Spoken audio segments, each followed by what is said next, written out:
যারা দুপাশে দাঁড়িয়ে আছেন আপনারা বসে গেলে এই পরিবেশটা সুন্দর লাগবে। একটু সবাই বসেন, বসার যথেষ্ট জায়গা আছে, একটু সবাই বসে যান। এই সাউন্ডটাকে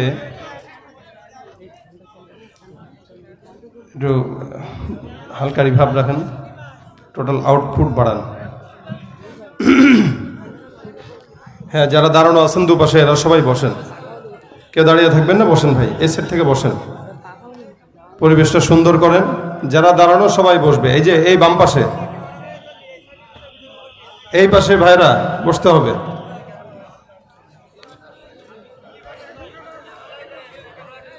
ইন্নাল হামদুলিল্লাহ আলহামদুলিল্লাহি আলিয়্যিয যাতি আযীমিস সিফাতি সামিয়্যিস সিমাতি কাবীরিশ শান জলিলিল কদরি রফি'আদ যিকরি মুতা'িল আমরি জালিয়িল বুরহান ওয়া নাশহাদু আল লা ইলাহা ইল্লাল্লাহু ওয়াহদাহু লা শারীকা লাহু ونشهد أن سيدنا وسندنا وحبيبنا وحبيب ربنا وطبيبنا وطبيب قلوبنا ومولانا محمدا عبده ورسوله صلى الله عليه وعلى آله وأصحابه وبارك وسلم تسليما كثيرا كثيرا الذي أرسله الله تعالى بالحق بشيرا ونذيرا وداعيا إلى الله بإذنه وسراجا منيرا أما بعد فأعوذ بالله من الشيطان الرجيم بسم الله الرحمن الرحيم يا أيها الذين آمنوا اجتنبوا كثيرا من الظن صدق الله مولانا العظيم وقال النبي صلى الله عليه وسلم الغيبة أشد من الزنا أو كما قال عليه الصلاة والسلام وقال تعالى إن الله وملائكته يصلون على النبي يا أيها الذين آمنوا صلوا عليه وسلموا تسليما زبان كل شكل درود شريف پڑھی اللهم صل على محمد وعلى آل محمد كما صليت على إبراهيم وعلى آل إبراهيم إنك حميد مجيد اللهم بارك على محمد وعلى آل محمد كما باركت على إبراهيم وعلى آل إبراهيم إنك حميد مجيد زبان كل محبت ذكر قل لا إله إلا الله لا إله إلا الله لا إله إلا الله لا إله إلا الله لا إله إلا الله لا إله إلا الله لا إله إلا الله لا إله إلا الله لا إله إلا الله محمد رسول الله صلى الله عليه وسلم আলহামদুলিল্লাহ, আল্লাহ পাক রব্বুল আলামিনের দরবারে লাখ কোটি শুকরিয়া ও সুজুদ যে রব্বে কারীম আজকের এই দিনী মজমায় আমাদের সকলকে দুনিয়াবি সব কাজ থেকে হেফাজত করে জান্নাতের একটি বাগানে কোরআন থেকে হাদিস থেকে কিছু ইমানি মুজাকারা করবার তৌফিক দান করেছেন। এই জন্য কালিমাতুশ শুকর আদায় করে জবান খুলে সকলে উচ্চারণ করে বলি আলহামদুলিল্লাহ। যতগুলো মানুষ আছেন আওয়াজ যদি মন খুলে প্রাণ খুলে স্বতঃস্ফূর্তভাবে দিতেন, আমার বিশ্বাস এর চাইতেও 3 ডাবল আওয়াজ বেশি হওয়া সম্ভব ছিল। কিন্তু আপনারা হয়তো কোনো কারণে আমার উপরে কষ্ট পেয়ে আছেন বা রাগ করে আছেন, যার কারণে আমি আপনাদেরকে কথা বলতেছি, আপনারা জবাব দিচ্ছেন না। যদি রাগ করেই থাকেন তাহলে আলোচনা কার সামনে করব? চলে যাই, নাকি বুঝেনও না? এই যে সুবহা আলহামদুলিল্লাহর আওয়াজ দিতে বললাম, এটা বললে কি আল্লাহ পাক খুশি হয় না বেজার হয়? সবাই আমরা জানি। গরম হয়তো আপনাদের কষ্ট হচ্ছে, আপনাদের চেয়ে বেশি কষ্ট হবে আমার, আর আমি কথা বলতেছি, আমার শক্তি খরচ হবে। এই জন্য গরমকে দূরে ঠেলে, আলসামিকে দূরে ঠেলে যতক্ষণ আমি আছি, যদি আপনারা স্বতঃস্ফূর্ত আওয়াজ দেন, এত দূর যেহেতু চলেই আসছি, আল্লাহ পাক নিয়ে আসছেন, কোনো প্রকার কৃপণতা হবে না। আওয়াজ দিবেন, ওয়াজও হবে, গজলও হবে ইনশাআল্লাহ। আর যদি আওয়াজ এরকম করোনা মার্কা আওয়াজ হয় ইনশাআল্লাহ, তাহলে ওয়াজও ইনশাআল্লাহ মার্কাই হবে। নিয়ত আপনাদের যেমন, আমার কর্মফলও তেমন। এই জন্য জবানের জড়তাকে দূর করে আরো একবার বলেন আলহামদুলিল্লাহ। আজকের এই মাহফিলে কি যুবক বেশি নাকি মুরব্বী বেশি?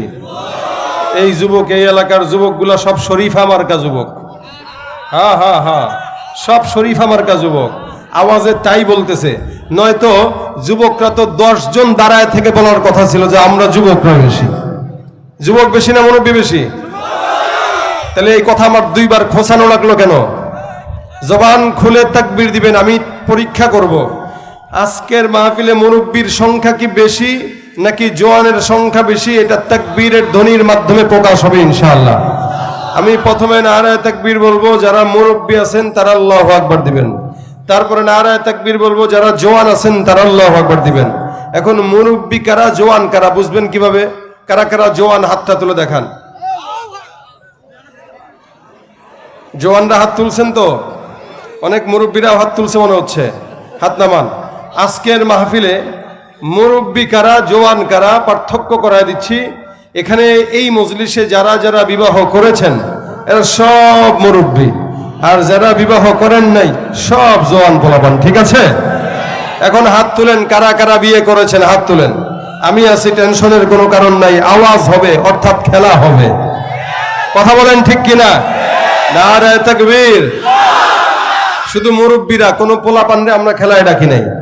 আবার একবার জোরে নারায়ে তাকবীর। এরপরে জওয়ান কারা কারা আছো এরা হাত তুলো, যারা অবিবাহিত, গরিব, মিসকিন, ফকির। চেহারা দেখলে মনে হইতেছে 2 বাচ্চার বাপ। এই যে লোকটা হাত তুলছে, সাদা পাঞ্জাবি। হ্যাঁ রে ভাই, আপনার বাপের নাম্বার আমার দিয়েন, তাশকিল করে বিয়ে করার ব্যবস্থা করে দিব।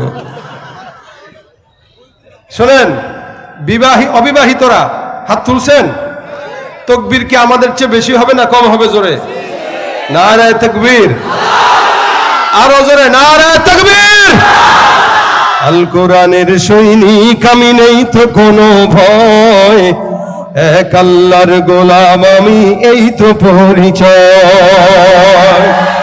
এই পৃথিবীর সবই নকল, এই পৃথিবীর সবই নকল, আসল কিছুই নয়, এক আল্লাহর গোলাম আমি, এই তো পরিচয় আমার, এই তো পরিচয়। ঠিক কিনা? এই মনিটর ছেড়ে দেয় কেন? কোরআন হাদিস শাসনতন্ত্র রাসূল আমার নেতা, উৎসাহ মোর চির অম্লান, ইতিহাস বীর গাথা।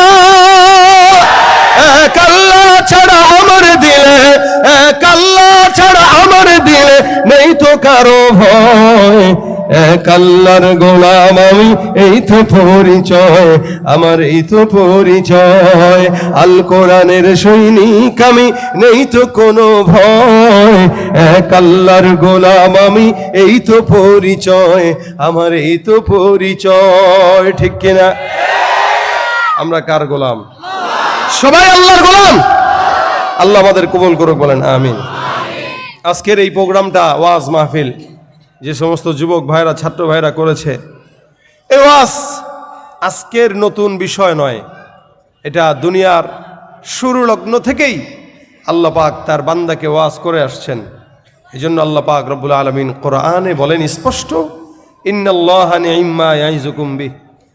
আল্লাহ পাক তোমাদেরকে ওয়াজ করেছেন কোরআনের মাধ্যমে, এবং আল্লাহ পাক বান্দাকে আল্লাহর রাস্তায় ডাকার আদেশও দিয়েছেন সুন্দর সুন্দর ওয়াজের মাধ্যমে।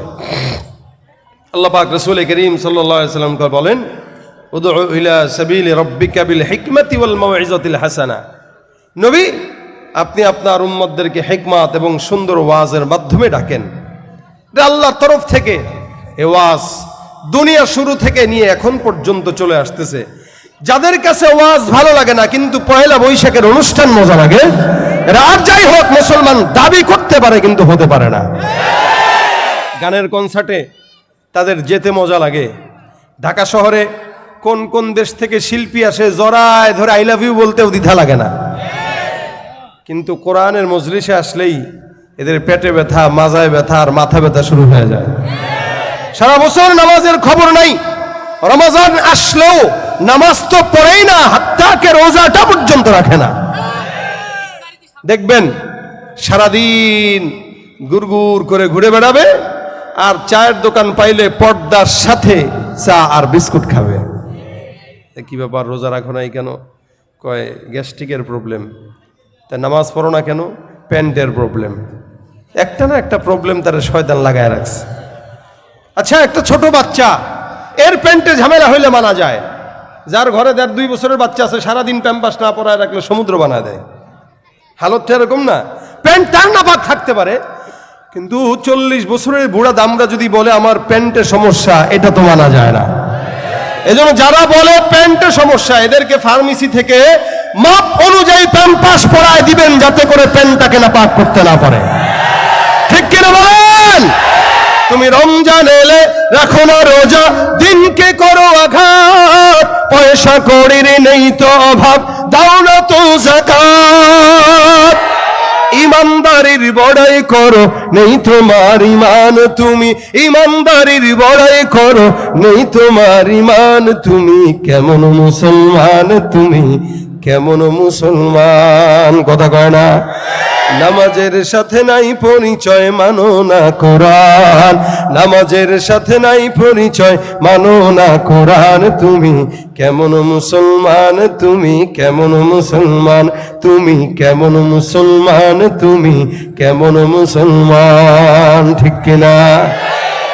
মুসলমান দাবি করার নাম নয়, এটা মানার নাম। এই জন্য আল্লাহ পাক ওয়াজ করেছেন জায়গায় জায়গায় কোরআনে। নবীরা যত নবী আসছে এই পর্যন্ত প্রত্যেকের কাজ ছিল বান্দাকে, উম্মতকে ওয়াজ করা আল্লাহর দ্বীনের পথে, আল্লাহর ইমানের পথে, কালেমার পথে। এজন্য আল্লাহ পাক কোরআনে, অনেকে আবার বলতে চায় যে ওয়াজ যদি করতে হয় ইহুদি নাসরাদেরকে করেন, মুসলমানদেরকে আবার কিসের ওয়াজ? অথচ আল্লাহ পাক কোরআনে ইমানদারদেরকে ওয়াজ করেছেন। এজন্য আল্লাহ পাক ডাক দিয়া বলেন, ইয়া আইয়ুহাল্লাযীনা আমানু আমিনু। এখানে আল্লাহ পাক ইমানদারকে ওয়াজ করলেন, হে মুমিন তোমরা ইমানদার হও। ইমানদারদেরকে নতুন করে মুমিন হবার আদেশ আল্লাহ পাক করেছেন। তার মানে বোঝা গেল সব ইমানদার ইমানদার নয়, সব মুমিন কি নয়? ইমানদার নয়। কিছু ইমানদার আছে, এরা নামে মার্কা ইমানদার, কাজের মধ্যে সব ইহুদি নাসারার ঘ্রাণ, শুধু মৌখিক ইমানদার। এজন্য আল্লাহ পাক বলেন, ইয়া আইয়ুহাল্লাযীনা আমানু আমিনু, এ মুমিনের দল ইমানদার হয়ে যাও। ফজরের নামাজে একজন ইমানদার বান্দা জামাতে নামাজ পড়তে যাবে, জোহরের নামাজে একজন ইমানদার বান্দা নামাজ পড়তে যাবে, আসরের নামাজ পড়তে যাবে, মাগরিবের নামাজ পড়বে, এশার নামাজ পড়বে। ইমানদার বান্দা নামাজ পড়ার পর মসজিদ থেকে যখন বের হয়ে মার্কেটের দিকে যায়, ওই বান্দার নজরটা সাথে সাথে অন্য দিকে চলে যাওয়ার কারণে বান্দার ইমানের মধ্যে খতরা চলে আসে। বান্দা রাস্তায় বের হবে ফিতনা, বাজারে যাবে ফিতনা, মার্কেটে যাবে ফিতনা, বাহিরে যাবে ফিতনা, সব জায়গায় ফিতনার ফিতনা। আল্লাহ পাক রব্বুল আলামিন এই কারণে বলেন, হে ইমানদার যেহেতু তোমরা মুমিন, তোমাদেরকে আমি আল্লাহ পাক রব্বুল আলামিন পরিপূর্ণ ঈমানদার হওয়ার জন্য আদেশ কেন দিলাম? কারণ ঈমানদাররা সমাজের ফিতনার কারণে তাদের ঈমানটাকে ধ্বংস করে ফেলে। এই কারণে আল্লাহ পাক কোরআনের জায়গায় জায়গায় ঈমানদারদেরকে মুমিন হওয়ার জন্য আদেশ দান করে দিলেন। কখনো কখনো আল্লাহ পাক রব্বুল আলামিন বলেন, ইয়া আইয়ুহাল্লাযীনা আমানু উদখুলু ফিস সিলমি কাফা, হে মুমিনের দল, পরিপূর্ণ ইসলামের মধ্যে ঢুকে যাও। আমার আল্লাহ পাক রব্বুল আলামিন পরিপূর্ণ মুসলমান হওয়ার জন্য বান্দাকে আদেশ দিলেন। ইসলাম আর মুসলমান, ঈমান আর মুমিন, ঈমান আর মুসলমানের মধ্যে পার্থক্য এইটা। ঈমানদাররা দুই জিনিসের সমন্বয়ে ঈমানদার হয়। এক নাম্বার, প্রত্যেকটা ঈমানদার আল্লাহকে অন্তর থেকে বিশ্বাস করবে না দেখে। এখানে আপনারা যারা বসে আছেন, আমি সহ, বলেন তো সবাই, এখানে এমন কেউ আছে নাকি যারা আসমানের মালিক আল্লাহকে নিজের চোখে দেখেছে? আছে নাকি কেউ? না, আল্লাহকে দেখার সম্ভাবনা আমিও দেখি নাই, আপনারাও দেখবেন না। আপনি আর আমি কি মুসা পয়গম্বরের মতো নবী আল্লাহ পাক রব্বুল আলামিনকে দেখতে চাইলেন। আমার আল্লাহ পাক ডাক দিয়া বলেন, লান তারানি ওয়ালাকিন ইনজুর ইলাল জাবাল, এ মুসা, জমিনের মধ্যে আমি আল্লাহকে দেখা করছিন কালেও কোন উম্মতের জন্য, বান্দার জন্য সম্ভব নয়। আমার আল্লাহ পাক রব্বুল আলামিনকে না দেখে বিশ্বাস করার নাম ঈমান। এই কারণে আল্লাহ পাক বলেন, আল্লাযীনা ইউমিনুনা বিল গায়ব, অদৃশ্যের প্রতি বিশ্বাস করার নাম ঈমান। আল্লাহ পাক রব্বুল আলামিনকে কোনো বান্দা যদি না দেখে বিশ্বাস করে, সেটা হবে ঈমান।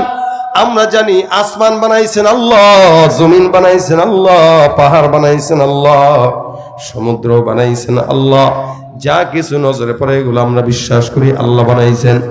আমরাও বিশ্বাস করি, ইহুদি নাসারাও বিশ্বাস করে। আল্লাহ পাক রব্বুল আলামিন কোরআনের মধ্যে বলেন, ওয়ালা ইন সাআলতাহুম মান খালাকাস সামাওয়াতি ওয়াল আরদা লা ইয়াকুলুনাল্লাহ। আমার আল্লাহ পাক রব্বুল আলামিন বলেন, যদি আসমান আর জমিনের সৃষ্টির ব্যাপারে কাফের মুশরিকদেরকে জিজ্ঞাসা করা হয়, বলো তো এই সমস্ত জিনিস কে বানাইলো? এরা এক বাক্যে দিয়া বলবে আল্লাহ। এ নবীর উম্মত, ইহুদিরাও বিশ্বাস করে আল্লাহ আসমান বানাইলো, নাসারাও বিশ্বাস করে আল্লাহ আসমান বানাইলো, খ্রিস্টানরাও বিশ্বাস করে আল্লাহ আসমান বানাইলো। কিন্তু পার্থক্য কোন জায়গায়? আমার আল্লাহ পাক ডাক দিয়া বলেন, ওয়াকালাতিল ইয়াহুদু উযাইরুন ইবনুল্লাহ ওয়াকালাতিন নাসারাল মাসীহু ইবনুল্লাহ। ইহুদিরা বলে উযাইর হলো আল্লাহর পুত্র, নাসারারা বলে মাসীহ হলো আল্লাহর পুত্র। এরা আল্লাহকেও মানে, আবার আল্লাহর সঙ্গে অন্য কাউকে শরীক করে নেয়।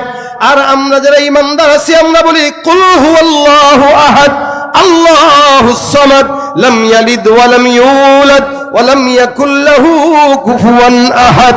আমরা এক বাক্যে বলি, আমরা যে আল্লাহকে মানি, আল্লাহকে মানব মরণ পর্যন্ত, কিয়ামতের আগ পর্যন্ত শহীদ হতে রাজি হব, তবু আল্লাহর সঙ্গে অন্য কাউকে শরীক করতে রাজি হব না। এটা আমাদের ঈমান। এ মুসলমান, ঈমান দিয়ে আমরা প্রত্যেকটা ঈমানদার বান্দা এক বাক্যে বলি লা ইলাহা ইল্লাল্লাহ। এই কারণে হাবিবে কিবরিয়া মুহাম্মদুর রাসূলুল্লাহ সাল্লাল্লাহু আলাইহি সাল্লাম বলেন, জাদ্দিদু ঈমানাকুম, তোমরা তোমাদের ঈমানকে নবায়ন করো। প্রত্যেকটা ঈমানদার এখানে যারা আছে, সবার ব্যাপারে রাসূল করিম সাল্লাল্লাহু আলাইহি সাল্লাম হাদিসের মধ্যে বলেন, ঈমানকে নবায়ন করবা কেন? মানে বান্দা প্রতিনিয়ত গুনাহের কারণে বান্দার ঈমানটা বান্দার কলব থেকে উঠে যায়। আল্লাহর হাবিব বলেন, এই কারণে কখনো কখনো লা ইলাহা ইল্লাল্লাহ মুহাম্মাদুর রাসূলুল্লাহ, এই কালেমা বারবার পাঠ করার মাধ্যমে বান্দার ঈমান নবায়ন হয়ে যায়। মুফাসসিরিন ইকরাম বলেন, কোন বান্দা যখন দৈনিক 5 বার আযানের জবাব দিবে, ওই বান্দা প্রত্যেক দিন 5 বার আযানের জবাব দেওয়ার কারণে বান্দার 5 বার ঈমানটা নবায়ন হবে। এই জন্য যখন আজান হয়, লা ইলাহা ইল্লাল্লাহ মুহাম্মাদুর রাসূলুল্লাহ, আশহাদু আন্না মুহাম্মাদার রাসূলুল্লাহ, আশহাদু আল্লা ইলাহা ইল্লাল্লাহ, এগুলোর জবাব দেওয়ার মাধ্যমে ঈমানটা নবায়ন হয়। ইনশাআল্লাহ দৈনিক 5 বার যদি কোনো বান্দা নবায়ন করে, ওই বান্দাকে শয়তান কোনোদিন ওয়াসওয়াসা দেওয়ার ক্ষমতা রাখবে না। তার মানে ইহুদিরাও বিশ্বাস করে, নাসারাও বিশ্বাস করে, আমরাও করি। পার্থক্য আছে কিনা? নাই? আছে। কি পার্থক্য? তারা আল্লাহর সঙ্গে অন্যকে শরীক করে, আমরা আল্লাহর সঙ্গে কাউকে শরীক করি না। এই কারণে আল্লাহ পাক বলেন, আল্লাযীনা ইউমিনুনা বিল গায়ব, অদৃশ্যের প্রতি বিশ্বাস করা এটা ঈমানদারের কাজ। 2 নাম্বার ঈমানদারের গুণ থাকবে ইকরার বিল লিসান, বান্দা জবান দিয়ে সুন্দর করে স্বীকার করে বলবে লা ইলাহা ইল্লাল্লাহ মুহাম্মাদুর রাসূলুল্লাহ। বান্দা জবান দিয়া স্বীকার করে ফেলবে, আল্লাহর কালিমা স্বীকারোক্তি দিয়া বান্দা ইমানদার হবে। এই দুইটা গুণ থাকার কারণে বান্দা মুমিন। কিন্তু আরেকটা গুণ আছে যেটা বান্দার মধ্যে যখন আসে ওই বান্দাটা ইমানদার থেকে মুসলমান হয়। ইমান আর মুসলমান এক জিনিস না। ইমান মানে আল্লাহকে না দেখে বিশ্বাস করলাম, আর মুসলমান মানে আল্লাহ পাকের শরীয়তের যত হুকুম আহকামগুলো আছে এগুলো পরিপূর্ণ মেনে সারেন্ডার হওয়ার নাম হলো মুসলমান। আমাল বিল আরকান যাকে বলা হয়, অর্থাৎ আল্লাহ পাক যা আদেশ করেছেন সব কিছু পুঙ্খানু মানা, এটা হলো ইসলাম আর মুসলমানের কাজ। আল্লাহ পাক এই সমস্ত ওয়াজগুলো কোরআনে বান্দাকে করেছেন। এভাবে আল্লাহ পাক ওয়াজ করে বলেন, ইয়া আইয়ুহাল্লাযীনা আমানু ইজতানিবু কাসীরাম মিনাজ-যন, হে ঈমানদার ধারণা থেকে বাঁচো। এখানে আপনারা আমরা যতগুলো মানুষ আছি প্রত্যেকটা বান্দা গুনাহগার। আমিও গুনাহ করি, আপনিও গুনাহ করেন, গুনাহমুক্ত কোনো বান্দা নাই। কিন্তু এই সমাজের মধ্যে ইমানদারের গুনাহ একরকম, বেঈমানের গুনাহ আরেক রকম। বেঈমানরা নারী নিয়ে গুনাহ করে, মদ নিয়ে গুনাহ করে, বেঈমানরা ঘুষের গুনাহ করে, সুদের গুনাহ করে, বেঈমানরা মানুষের জায়গা চুরি করে গুনাহ করে, বেঈমানরা ছিনতাই করে গুনাহ করে। আর ইমানদাররা মদ খাবে না, গাঁজা খাবে না, ইয়াবাও খাবে না, নারী মদ নিয়ে পড়েও থাকবে না। কিন্তু ইমানদারদের একটা পছন্দনীয় গুনাহ, যেই গুনাহ আল্লাহ কোরআনে বর্ণনা করেন, সেটা হলো গীবতের গুনাহ। নামাজ পড়ার অবস্থাতেও, নামাজ পড়ার পরে মসজিদে বসে বসে এক মুমিন আরেক মুমিনের গীবত শিকায়াত করতেছে। কি বলেন, আপনাদের এলাকায় নাই? সবাই ভালো, আপনারা আলহামদুলিল্লাহ। না থাকাই ভালো, না থাকাই ভালো, থাকাটাই খারাপ। কারণ এটা আল্লাহ পাকের ওয়াজ। বান্দা খবরদার ধারণা থেকে বাঁচো। আল্লাহ পাক মুমিনদেরকে ওয়াজ করে দিলেন, ধারণা থেকে বাঁচো, নিজেও বাঁচো, অন্যকেও বাঁচাও। এই যে তানিবু কাসীরাম মিনাজ-যন, কেন? ইন্না বা'দাজ-যন্নি ইসমুন, অধিক ধারণাই বান্দার গুনাহ হয়, অধিক ধারণাই বান্দার অন্যায় হয়, অধিক ধারণাই বান্দাকে জাহান্নামের রাস্তার দিকে নিয়ে যায়। এ মুসলমান, এখানে যত মানুষ আছে দেখবেন, বাজারে হাঁটতেছে, চায়ের দোকানে গেছে, ওখানে বসার পর একটা আলোচনা হয়েছে কি, ও মুখে এইটা শোনার পরে এবার 10 জনের সঙ্গে বলা শুরু করে দিছে, তুই বুঝলি কেমনে? কয় শুনছি। তুমি বুঝলা কেমনে? কয় শুনছি। তুমি বুঝলা কেমনে? কয় ফেসবুকে দেখছি। তুমি বুঝলা কেমনে? কয় ইউটিউবে দেখছি। এই যে শোনা কথা নিয়ে 10 জনের কাছে বইলা বেড়ায়। নবী করিম সাল্লাল্লাহু আলাইহি ওয়াসাল্লাম বলেন, কাফা বিল মারই কাযিবান আন ইউহাদ্দিসা বিকুল্লি মা সামিআ, একটা বান্দা মিথ্যাবাদী হওয়ার জন্য এতটুকু যথেষ্ট, ওই বান্দা যা শুনে কানে ওটাই বলে বলে বেড়ায়। আমাদের এই দেশে এই টাইপের কিছু চগলখোর আছে কিনা? নাই। বাজারগুলো দেখবেন সবগুলো সংসদ, ছোটখাটো চায়ের দোকানগুলো 5 টাকার চায়ের কি বলে, চায়ের পাতি কেনার টাকা নাই, বিস্কুট কেনার টাকা নাই, অন্যান্য কলা রুটি পাউরুটি কেনার টাকা নাই। 32 ইঞ্চি 56 ইঞ্চি টিভি লাগানোর টাকা শয়তান তারে ঠেকে দিছে। টিভিগুলো ছেড়ে রাখে, আর যত গীবত আর শিকায়েতের আড্ডাখানা তার দোকানে বসে, ঠিক কিনা? এ ভাইরা আমার, খুব বুঝবেন, আল্লাহ পাক ধারণা থেকে বাঁচার জন্য বান্দাকে বললেন। বান্দা তার জিহ্বা দিয়াই উল্টাপাল্টা কথা বলে, জিহ্বা দিয়াই ধারণা করে কথা বলে। এই জন্য হাদিস শরীফে পয়গম্বর বলেন, আল মুসলিমু মান সালিমাল মুসলিমুনা মিন লিসানি, এ মুসলমান তো সেই যেই বান্দা তার জবান দিয়া অন্যকে নিরাপদ রাখে। আপনি মনোদিক দিয়ে চিন্তা করেন, আপনার জবান থেকে আরেকজন মুসলমান কতটুকু নিরাপদ থাকে? আমরা তো 24 ঘন্টা জবান দিয়া মানুষকে গালিগালাজ করি, 24 ঘন্টা মানুষকে জবান দিয়া ধারণা করে উল্টাপাল্টা কথা বলি। থাকে শ্যামনগরে ঢাকার মানুষের গীবত গায়ে গায়ে নিজের সমস্ত আমল নষ্ট করে। কি দরকার এটা? বান্দা তার জবানের কারণেই কিয়ামতের ময়দানে লাঞ্ছিত হবে। এক সাহাবী রাসূল করিম সাল্লাল্লাহু আলাইহি ওয়াসাল্লামের কাছে এসে ডাক দিয়ে বলেন, ইয়া রাসূলুল্লাহ, আপনি আমাকে আখিরাতে সফল হওয়ার একটা আমল শিখায় দেন, নাজাত পাওয়ার আমল শিখায় দেন। রাসূল করিম সাল্লাল্লাহু আলাইহি ওয়াসাল্লাম বলেন, আমলিক আলাইকা লিসানাক, তুমি তোমার জবানের হেফাজত করো। কেন? যার জবানের হেফাজত আছে, আমি নবী তাকে জান্নাতের গ্যারান্টি দিয়ে দিলাম। সুবহানাল্লাহ। রাসূল বলতেছেন, তুমি তোমার 2টা জিনিসের গ্যারান্টি দাও, আমি তোমার জান্নাতের গ্যারান্টি দিব। 1 নাম্বার, 2 চোয়ালের মাঝে যেটা আছে ওইটা। জিহ্বার গ্যারান্টি দিতে আমার হাবিব বললেন 2 নাম্বার, 2 রানের মাঝখানে যেটা, প্রত্যেকটা মানুষের যৌনাঙ্গ অথবা লজ্জাস্থান। রাসূল করিম সাল্লাল্লাহু আলাইহি ওয়াসাল্লাম বলেন, কোন নারী যদি তার জবানের হেফাজতের দায়িত্ব নেয়, কোনো নারী যদি তার লজ্জাস্থানের দায়িত্ব নেয়, কোনো পুরুষ যদি তার জবানের হেফাজতের দায়িত্ব নেয়, কোনো পুরুষ যদি তার লজ্জাস্থানের গ্যারান্টি দেয়, আমি রাসূল তাকে জান্নাতের গ্যারান্টি নিজের হাতে দিয়ে দিব। তাহলে আপনি আপনার জবানটাকে হেফাজত করবেন, আর আল্লাহর নবী বলতেছে তোর জবান ঠিক, তো আমি নবী তোকে ধরে জান্নাতে নিয়ে নেব, তোর কোনো টেনশন লাগবে না। ভাইয়ের আমার, এই কারণে জবান দিয়ে হেফাজত রাখবেন, কারো ব্যাপারে কোনো খারাপ ধারণা না জেনে বলা দরকার নাই।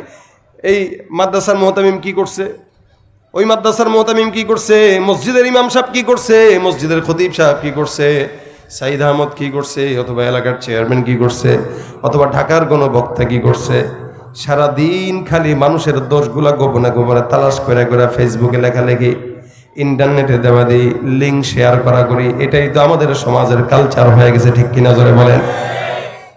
শত্রুতা করার জন্য পরিচয় লাগে না, ফেসবুক একটা পেয়ে গেছে, সেটারই নিজের রাষ্ট্র মনে করে, যা মন চাই লিখে দেয়, জানেও না ধারণাও করে, অযথা যাচাই বাছাই না করে কথা বলে। আল্লাহ পাক রব্বুল আলামিন বলেন, তোমাদের কাছে যখন কোনো ফাসিক পাপাচার কোনো কথা বলে, ইন জাআকুম ফাসিকুম বিনাবাইন ফাতাবায়ানু, তোমরা তার কথা শুনে খবরদার মনটা গলে দিয়ে অন্য কারোর কাছে বলবা না।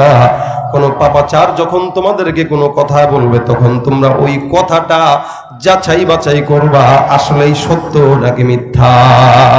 আর আমরা যাচাই বাছাই ছাড়াই, ওরে আল্লাহ শুনছি, বাস দেখছি, কোথায়, ওখানে, ওখানে লেখা দেখছি, ওখানে লেখা দেখছি, অমুকের থেকে শুনছি, বাস ধারণা করেই। আচ্ছা, যদি শুনেও থাকেন কারো ব্যাপারে, তাও তো বলা উচিত না। কেন? কারো দোষ চর্চা করা এটা খারাপ, কাউকে নিয়ে কথা বলা এটা খারাপ। কতটা খারাপ? রাসূল বলেন জেনার চাইতেও খারাপ। নাউযুবিল্লাহ। একটা বান্দা জেনা করলো, আর আপনি কারো ব্যাপারে গীবত করলেন, খারাপ ধারণা রাখলেন, এটা ওই জেনার চাইতে মারাত্মক। কেন? বলে জেনা যদি কোনো বান্দা করে, তো আল্লাহর কাছে চাইলে আল্লাহ পাক মাফ করে দিতেও পারে, দিবে কিনা এটা তো আল্লাহ পাকের বিষয়। আপনি মাফ কতটুকু চাইতে পারবেন, এটা আপনার আর আল্লাহর মাঝখানের বিষয়। কিন্তু নবী বলতেছেন, কেউ জেনা করলেও আল্লাহ চাইলে মাফ করতে পারে, কারণ সে নফসান অন্যায় করছে, ব্যক্তিগত গুনাহ করছে। কিন্তু ব্যক্তিগত গুনাহটাকে নিয়ে কেউ যখন মানুষের কাছে লাগায় লাগায় গীবত করে করে বেড়ায়, তখন ওই ব্যক্তিগত গুনাহ যে করছে তার চাইতে বেশি গুনাহ সে করে, যার কারণে আল্লাহ ওই ব্যক্তিকে মাফ করলেও যে বলে বলে বেড়াইলো তাকে আল্লাহ মাফ করে না। কত বড় কথা এটা! রাসূল বলতেছেন, আল গীবাতু আশাদ্দু মিনাজ জিনা। মানুষের কাছে দোষ চর্চা করা, ফেসবুকে লেখালেখি করা, ইউটিউবে কন্টেন্ট তৈরি করে আরেকজনকে ইচ্ছামতো ধুলাই করা।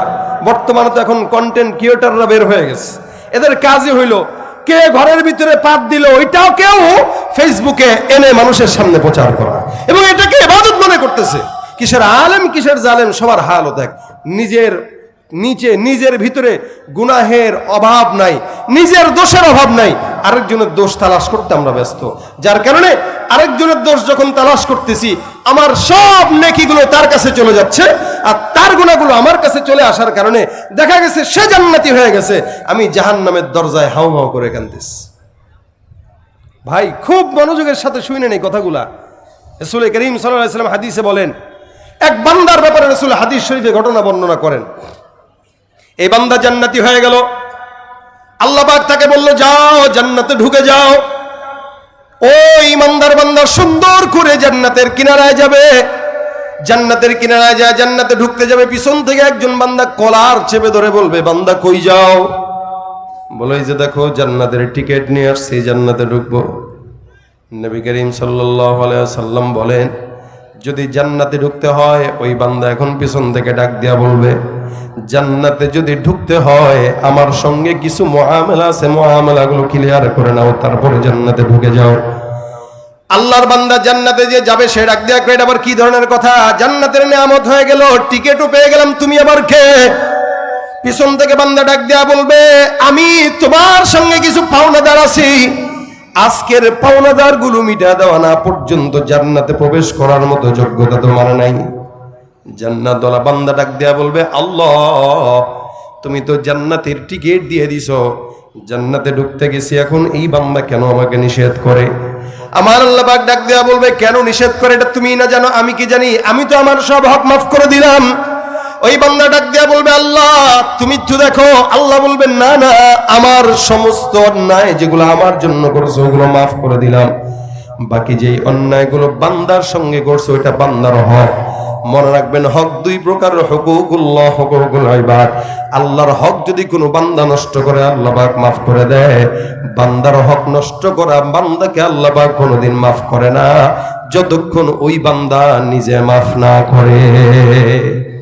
এখন এই বান্দা ডাক দিয়া বলবে, ভাইরা আমার, এই বান্দা ডাক দিয়া বলবে কিয়ামত দুনিয়ার ময়দানে তুমি আমার নামে গীবত করে করে মানুষের কাছে আমার সম্মান নষ্ট করেছো।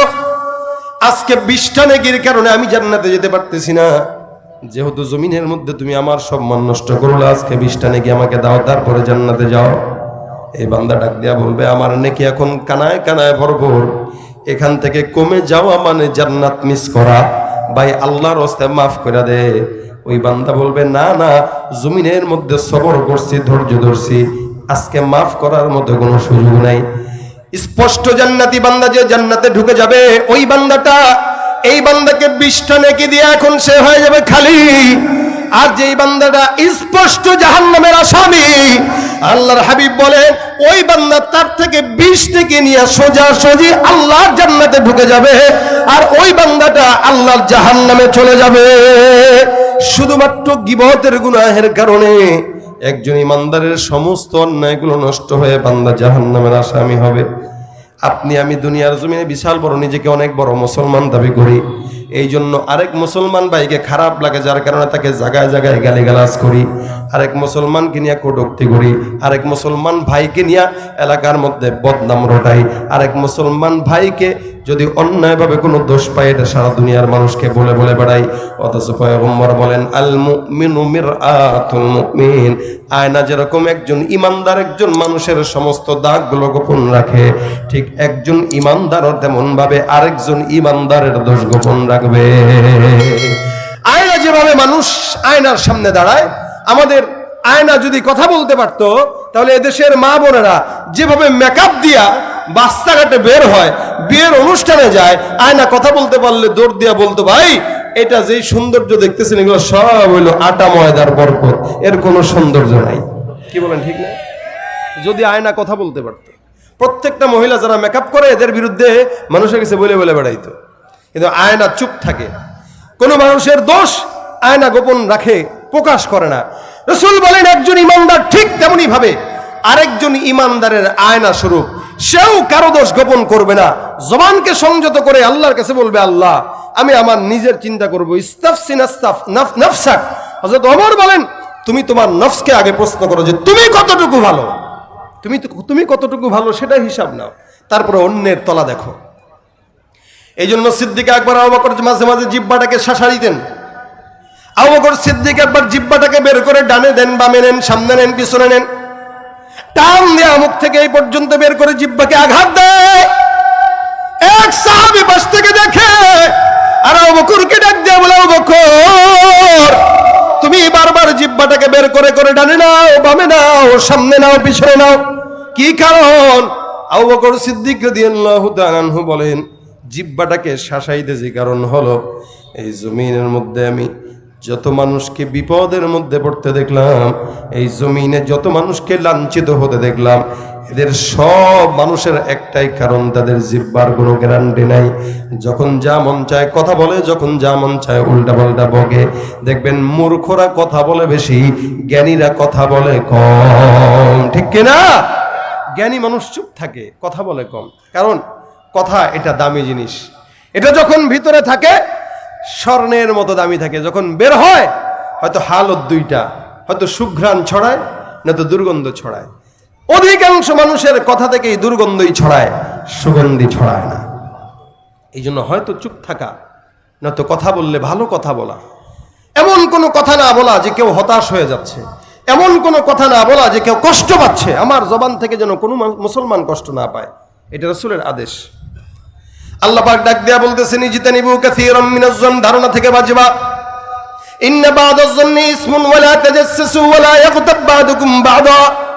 গালিগালাজ করবা না, খবরদার ধারণা করবা না, গীবত করবা না। কেউ গীবত এমন একটা মারাত্মক গুনাহ, আল্লাহ পাক বলেন আইয়ুহিব্বু আহাদুকুম আন ইয়াকুলা লাহমা আখিহি মাইতান ফাকারিহতুমু, তোমাদের কি এটা পছন্দ তোমরা তোমাদের মৃত ভাইয়ের গোশত খাবা? আল্লাহ নিজেই বলতেছেন না না, তোমরা এটা পছন্দ করো। সুতরাং কেউ যদি তার আপন মরা ভাইয়ের গোশত খাইতে পছন্দ করে সে যেন গীবত করে, আর যদি কেউ পছন্দ না করে সে যেন ধারণা আর গীবত থেকে নিজের হেফাজত করে। বান্দা জবান দিয়ে যেই কথাগুলো বলেন আল্লাহ পাক রব্বুল আলামিন লিপিবদ্ধ করে দেন। এই জন্য আল্লাহ পাক রব্বুল আলামিন কোরআনে বলেন, আল্লাহ পাক রব্বুল আলামিন বলেন ওয়া ইন্না আলাইকুম লাহাফিজিন কিরামান কাতিবিন ইয়ালামুনা মা তাফআলুন। আল্লাহ পাক রব্বুল আলামিন অন্যত্র বলেন ইয ইয়াতালাক্কাল মুতালাক্কিয়ানি আনিল ইয়ামিনি ওয়া আনিশ শিমালি কাঈদ মা ইয়ালফিযু মিন কাওলিন ইল্লা লাদাইহি রাকীবুন আতীদ। এই জমিনে যতগুলো বান্দা আছে প্রত্যেকটা বান্দার ডানে ফেরেশতা বামে ফেরেশতা। আমার আল্লাহ পাক ডাক দেয়া বলে, এ মানুষ, তোমাদের জন্য সংরক্ষণের জন্য আমি আল্লাহ আসমান থেকে ফেরেশতা নাজিল করলাম, যারা তোমাদের সব কথাগুলো সুন্দর করে লিপিবদ্ধ করে নেয়। ভালো কথা বললা লেখে, খারাপ কথা বললা লেখে, ভালো মন্দ যা কিছু বলো বান্দার ডান আর বাম থেকে প্রত্যেকটা বান্দার হিসাব করে কি করে না। এ মুসলমান, এই জন্য জবানের হেফাজত করেন। জবান দিয়ে যদি ভালো কথা বলতে মন চায় বলবেন, অন্তত খারাপ কথাটা যেন না বলেন। আল্লাহ পাক রব্বুল আলামিন বারবার বান্দাকে আদেশ করেছেন। কখনো আমরা জবান দিয়েই তো মানুষকে ফকিন্নি বলে গালি দেই, জবান দিয়েই তো আরেকজনকে ছোট লোক বলে গালি দেই। নিজে ঘুষের টাকায় বড় লোক হইয়া রিক্সাওয়ালারা ফকির বলে, এটা কোনো লাভ আছে নি? কথা কয় না। ঘুষের টাকা দিয়া, সুদের টাকা দিয়া, মানুষের টাকা চুরি করে বড় লোক হওয়ার চাইতে রিক্সাওয়ালা হওয়াও ভালো। কেন? ওই টাকার ভিতরে মানুষের বদদোয়া লুকায় থাকে, ওইটা হালাল না। হারাম টাকার 10 তলা বিল্ডিং এর চাইতে হালাল টাকার টিনের ঘর অনেক উত্তম। সে হারাম টাকার 24 তলা বিল্ডিং এ থাকে, এসি রুমে থাকে, প্রাইভেট গাড়িতে চড়ে, আর রিক্সাওয়ালা দেখে ফকিন্নির বাচ্চা ফকিন্নি। আল্লাহ পাক ডাক দিয়া বলতেছে, ওই ফকিন্নি হইলেও আল্লাহর কাছে ওর দাম তোর চাইতে বেশি, তোর দাম আল্লাহর কাছে কোনো নাই। তুই নিজে অন্যকে ছোট মনে করতেছস, কিন্তু ওর টাকা চুরি করে তুই বড় লোক হইছস।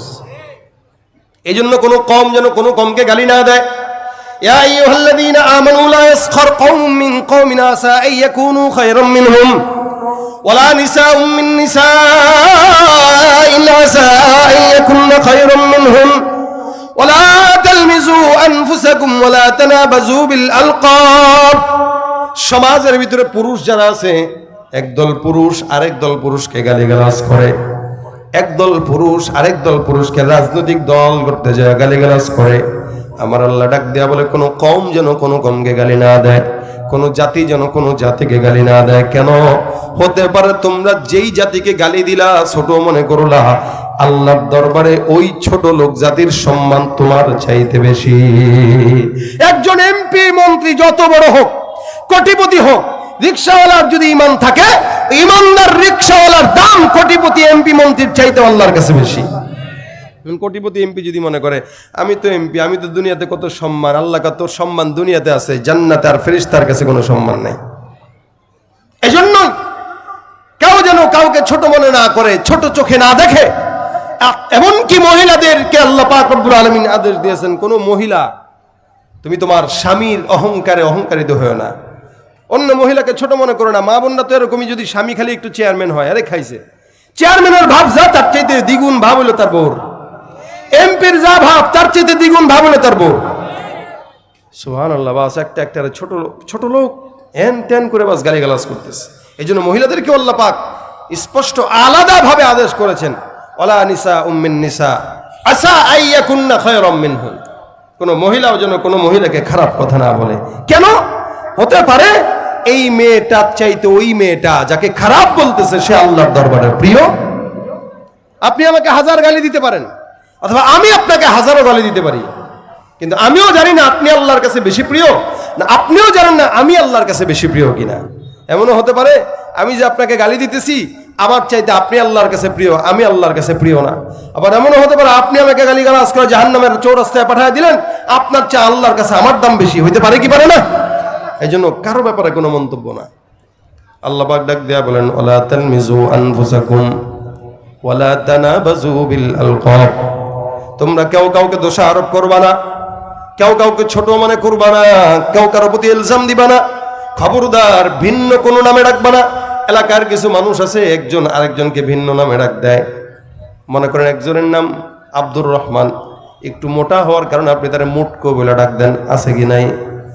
একটু চিকন হওয়ার কারণে কাকলাস বলে ডাক দিতেছে, ক্যাঙ্গারু বলে ডাক দিতেছে, কত নাম ভিন্ন নামে। অর্থাৎ তার একটা নাম আছে যেই নামটা তার মা বাবা রাখছে, ওই নামকে বাদ দিয়ে ভিন্ন কোনো নামে ডাকা সম্পূর্ণ হারাম, কোনোভাবে এটা জায়েজ নাই। যদি আদর করে ডাকেন, আদর করে আপনার সন্তানকে আপনি পিচ্চি বলতেছেন, আদর করে আপনার সন্তানকে ভিন্ন নামে ডাকতেছেন, যেই নামে সেও খুশি আপনিও খুশি, তাহলে সমস্যা নাই, কারণ আল্লাহ পাক নিজেও ডাকছেন তার হাবিবকে। আদর করে মোহাম্মদ বাদ দিয়া মুজাম্মিল বলে ডাকছেন, এটা আল্লাহ পাক ডাকছেন মহব্বত করে, আপনিও ডাকেন। কিন্তু সে যদি রাগ করে কষ্ট পায় তাহলে ডাকা যাবে? কথা বলা না যাবে? ওয়ালা তানাবাযু বিল আলকাব, আল্লাহ পাক বলেছেন কাউকে ভিন্ন লকব দিয়ে ডাকা যাবে না, হারাম হারাম হারাম। এই জন্য জান্নাত যদি অন্তত পেতে চান জবানের গ্যারান্টি রাখেন।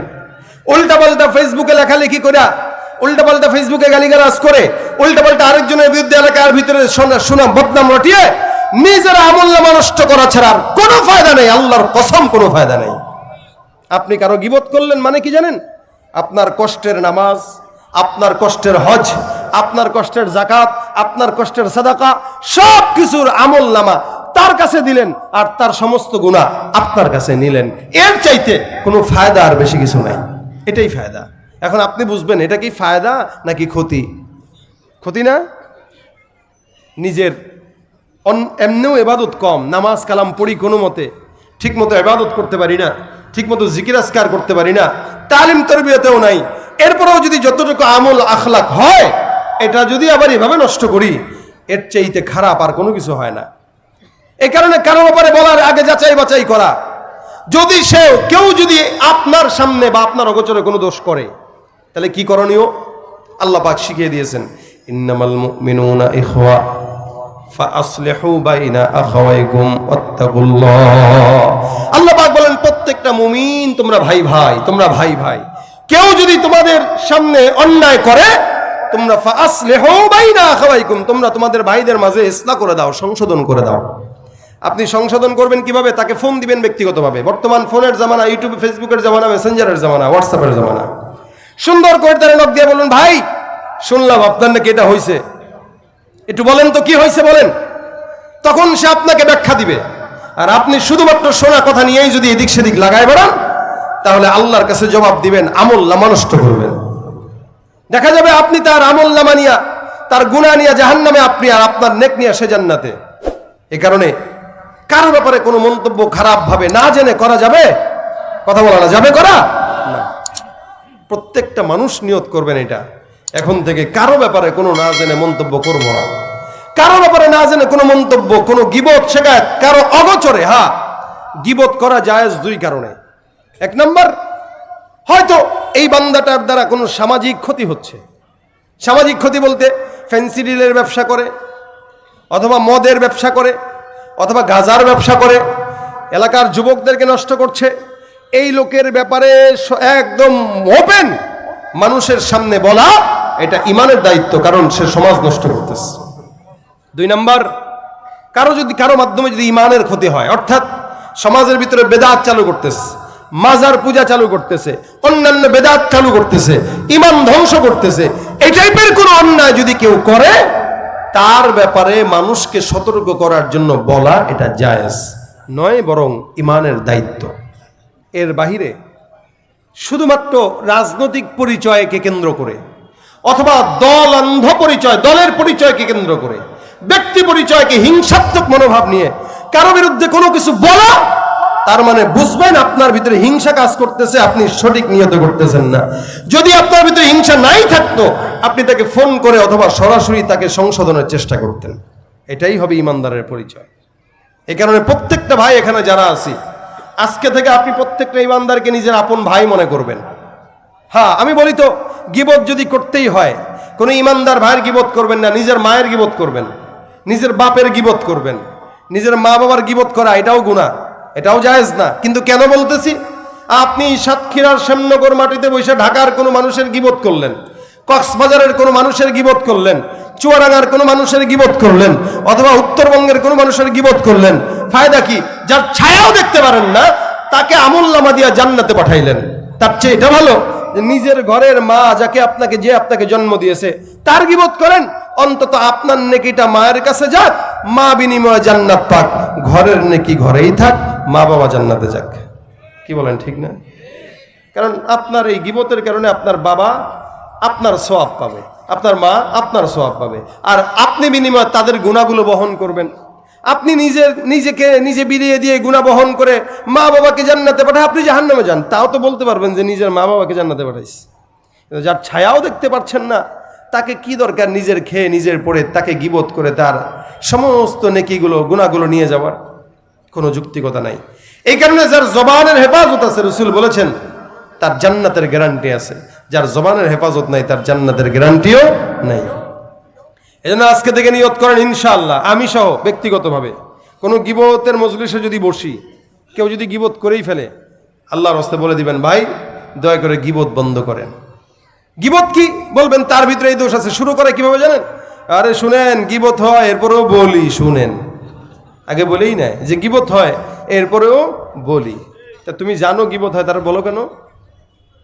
ইচ্ছা করে গুনাহ করতেছে, তাহলে গুনাহ আরো মারাত্মক। একটা আমি জানি না এটা গীবত, ভাই আমি তো বুঝতে পারি নাই, আল্লাহ যেন মাফ করে। দেখেন গীবত কি, কোনটাকেও রাসূল গীবত বলছেন। আম্মা জানা আয়েশা একবার রাসূলের আরেকজন বিবি হযরত সাফিয়া রাদিয়াল্লাহু তাআলা আনহা, উনি রাসূলের ঘরে ঢুকছেন। আম্মা জানা আয়েশা বলতেছেন, ইয়া রাসূলুল্লাহ, আপনি এই মেয়েটারে বিয়ে করছেন, এ তো একটু খাটো, এতটুকু কথা বলছে। আমরা অনেক সময় বলি না, ওই যে ওই লোকটা যাইতেছে এত একটু সাদা, এতে একটু কালা, এতে একটু খাটো, হ্যাঁ এতে একটু মোটা, তার অগোচরে বলি দেখ শুনি যায় কি বস্তা, আটার বস্তা যায়, এভাবেই বলি আমরা।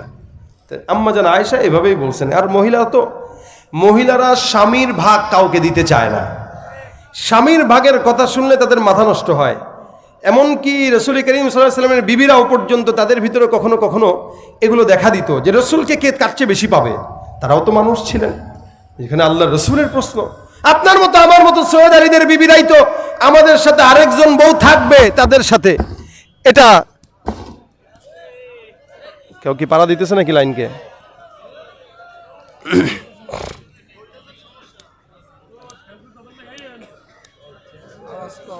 কই লাইন নাই কেন? আওয়াজ তো আমিও টের পাইতেছি। কারেন্ট চলে গেছে।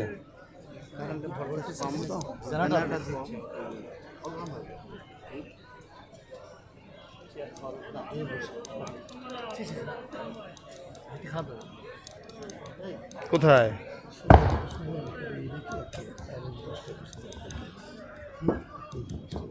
আলহামদুলিল্লাহ। তো ডাইরেক্ট ভাবে আমাদের দেশের মহিলারা আমাদের সাথে কোনো নারীর ভাগ এটা সহ্য করে না। ঠিক আরবের মহিলাদের ভাগ সহ্য করতেন, কিন্তু চাইতেন স্বামী কার কাছে বেশি থাকবে। আম্মা জান আয়েশা রাদিয়াল্লাহু তাআলা এতটুকু বললেন যে এই মেয়েটা তো একটু খাটো। রাসূল সাল্লাল্লাহু আলাইহি ওয়াসাল্লাম বলতেছেন, আয়েশা তুমি কি জানো তুমি এই কথা মন্তব্য করার কারণে কতটুকু গুনাহ করছো? আম্মা জান আয়েশা কয়, হুজুর আমি তো সাধারণভাবে বলছি। রাসূল সাল্লাল্লাহু আলাইহি ওয়াসাল্লাম বলতেছেন, তোমার এই গুনাহের গন্ধ এত বেশি, যদি সমুদ্রের পানিতে তোমার এই মন্তব্য ফেলা হতো সমুদ্রের পানি কালো হয়ে যেত, তোমার গুনাহ শেষ হইত না। সুতরাং তওবা করো।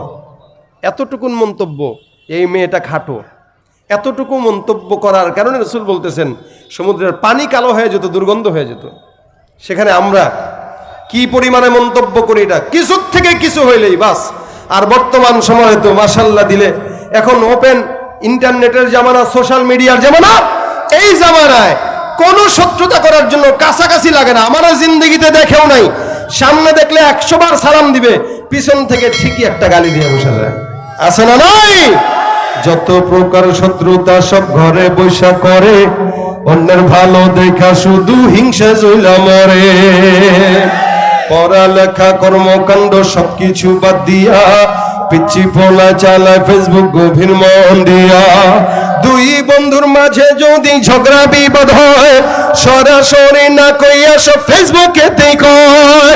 ফেসবুক এখন সংসদ আর হাইকোর্ট হইয়া গেছে, আর বকলম সব বলদগুলা বিচারপতি হইছে। যখন তখন মন গড়া রায় করে ঘোষণা, আমগো দেশে ফেসবুক আছে, আমগো দেশে ফেসবুক আছে। কথা কয় না, কথা বলে না। আমার সাথে গাইতে হবে, বলদ না, এটা তো আমিও জানি। আবার বলেন, আমগো দেশে ফেসবুক আছে, আমরা বলদ না। আমগো দেশে ফেসবুক আছে, আমরা বলদ না। লাইক কমেন্টের শেয়ারের দামটা অনেক বেশি, যে যত লাইক পায় সে হয় তত সেলিব্রিটি। কেউ বা আবার লাইক কমেন্টের ভিক্ষার ঝুলি নিয়া মাছের ছবি দিয়া কইব আমিন লেখেন মিয়া। ঠিক কিনা? জোকার মিয়া ফলোয়ারের সুযোগ কইরা দিছে, তাই ফ্রেন্ড লিস্টে না ঝুইলা থেকে চুপচাপ থাকবা বসে।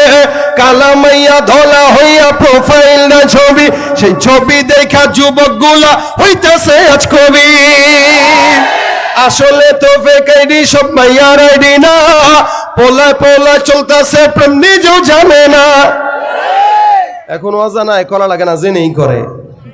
এখন জেনেই করে, কারণ শিক্ষা ব্যবস্থায় সমকামিতা ঢুকায় দেওয়ার পায়তারা চলতেছে, ট্রান্সজেন্ডারের মতবাদ ঢুকিয়ে দেওয়ার পায়তারা চলতেছে।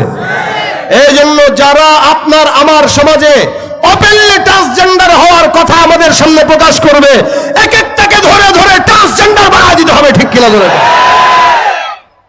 আর যতক্ষণ পর্যন্ত শিক্ষানীতির পরিবর্তন না হবে, ততক্ষণ পর্যন্ত আমরা আমাদের সন্তানকে ওই সমস্ত শিক্ষা শিক্ষিত করব।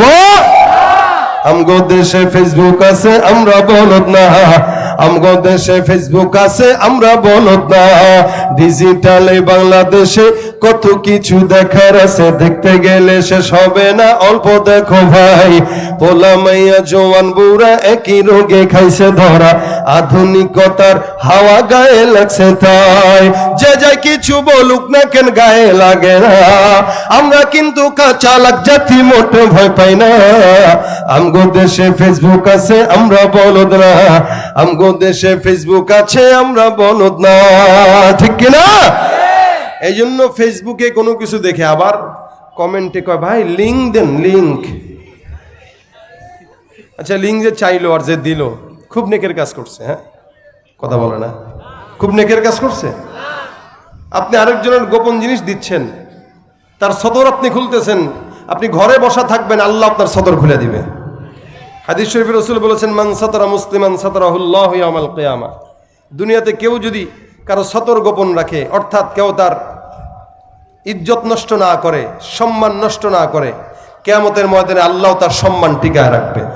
আর কেউ যদি কারো সম্মান নষ্ট করে, তো কিয়ামতে আল্লাহ তার সম্মান নষ্ট করে দিবে। এই জন্য আজকে থেকে নিয়ত করবেন, ইনশাআল্লাহ আমরা প্রত্যেকেই কারো ব্যাপারে না জেনে কোনো মন্তব্য, গীবত, শিকায়েত, পরনিন্দা এই সমস্ত কিছু করব না। কারো দোষ গোপন রাখবো, কারো সামনে প্রকাশ করব না, এই নিয়তে যে আল্লাহ যেন আমার দোষটাকে কি রাখে, গোপন রাখে। নিয়ত করবো তো ইনশাআল্লাহ, মানতে পারবো তো ইনশাআল্লাহ। দেখেন, এত দূর থেকে আপনাদের সামনে আসলাম, এই কষ্ট করে দু চারটা কথা বললাম। এখান থেকে যদি একজন মানুষ এই নিয়ত করেন যে আমি আজকে থেকে ইনশাআল্লাহ আমার নিজের জবানের হেফাজত করব, আমি আমার নফসের হেফাজত করব, আমার বিশ্বাস আজকের প্রোগ্রাম কামিয়াবি হওয়ার জন্য এতটুকু যথেষ্ট। আমাদের ছাত্র আন্দোলনের ভাইয়েরা চমৎকার করে আজকের এই প্রোগ্রামটার আয়োজন করেছেন, এবং এত সুন্দর একটি পরিবেশ আমাদের এই হজরত, আপনাদের এই মাদ্রাসার মুহতামিম সাহেব, প্রিন্সিপাল সাহেব, উনি ব্যবস্থাপনা করে দিয়েছেন। আল্লাহ পাক ওনাকে অনেক হায়াত দান করুক। যারা কমিটির সাথে যুক্ত আছে প্রত্যেককে আল্লাহ পাক জাযা খায়ের দান করুক, বলেন আমিন। আজকের এই প্রোগ্রামে যারা যে কোনোভাবে সহযোগিতা আছে, টাকা দিয়ে, মেধা দিয়ে, শ্রম দিয়ে, মাশওয়ারা দিয়ে, যে যেভাবেই যুক্ত আছে, আল্লাহ পাক প্রত্যেককেই জানে, মালে, ইমানে, আমলে, হায়াতে, রিজিকে সব কিছুতে বারাকা দান করুক, জোরে বলেন আমিন। ইনশাআল্লাহ আল্লাহ যতটুকু কথা বলেছি এনাফ, এতটুকুই। আপনারা ভাই ওয়াজের পাবলিক না, কারণ আপনারা ওয়াজ কি কয় এটা বুঝেনি না। কথা বলতে গেলে জবান বন্ধ করে বোবার মতো সব বসে আছেন। তা আমি কার সামনে ওয়াজ করতেছি? আমি তো মনে করতেছি মনে হয় গোরস্থানে বসে ওয়াজ করতেছি, আমার সামনে সব শরীফেরা বসা। এই অবস্থা আমি ওয়াজ করছি। আমরা এভাবে অভ্যস্ত না। আমরা অভ্যস্ত হইল টোকা দিব, টোকা দেওয়ার আগে বেজে যাবে, আমরা এভাবে অভ্যস্ত। আর আপনাদেরকে খোসানো লাগছে আমার, তো খোসায় খোসায় গজল শোনা, ওয়াজ শোনানোর কোনো সময় এই মুহূর্তে আমার নাই। সারা বছর মাহফিলের শিডিউল, ঈদের পরেও মাহফিলের শিডিউল, গরমের দিনে প্রচুর কষ্ট হয় কথা বলতে। এর ভিতরে যদি শ্রোতাগুলা থাকে হলো দুর্বল, তাহলে কথা বলা যায় না। যতটুকু শুনছেন ততটুকু এনাফ। আল্লাহ পাকের ভিতরে বরকত দান করুন। সকল দুরূদ পড়ুন। আল্লাহুম্মা সাল্লি আলা সাইয়্যিদিনা ওয়া নাবিয়িনা ওয়া শাফিঈনা ওয়া হাবিবিনা মাওলানা মুহাম্মদ সাল্লাল্লাহু আলাইহি ওয়া আলা আলিহি